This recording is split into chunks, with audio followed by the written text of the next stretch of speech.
atong giisa ang bread mga igsoon, samtang nangaon sila mikuha sa Jesus sa pana. Nagpasalamat sa Dios ug gipikas-pikas niya kini ug gihatag sa iyang mga ginikanan ug miingon siya, "Dawatan ninyo kini ug kana, kini mao ang akong lawas." Atong dunganon sa pagkaon ni Jesus.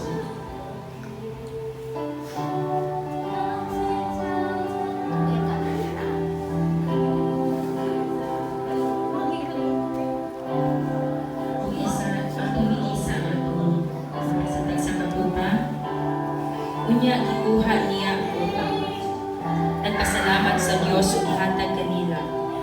Inom kamong tanan ini, siya mingon. Kini mao ang akong dugo nga nagligon sa kasabutan.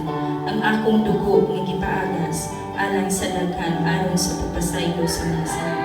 Atong dunganon sa Panginoon Hesus. Thank you, Lord. Atong pasalamatan ang buhay ng Diyos.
To be aware, no?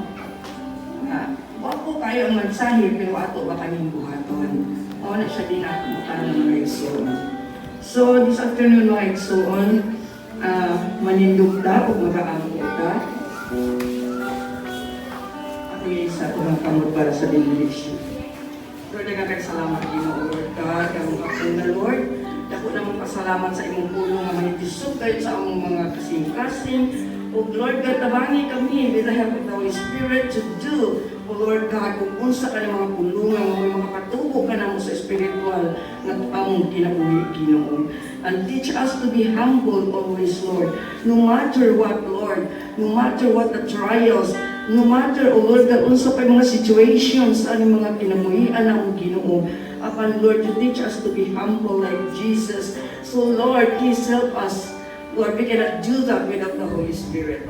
So, Lord, we just thank you, Lord, for everything, O Lord God. Thank you so much, Lord, sa among pagpamaulit, Ginoo. Ikaw gayon magauban kanamo sa tagsatag sa Ginoo. Ikaw kay salamat, and now the grace of our Lord Jesus Christ, the love of the Father, and the fellowship of the Holy Spirit be with us all, now and forever. And everybody will say, Amen. God bless us all. God bless us all.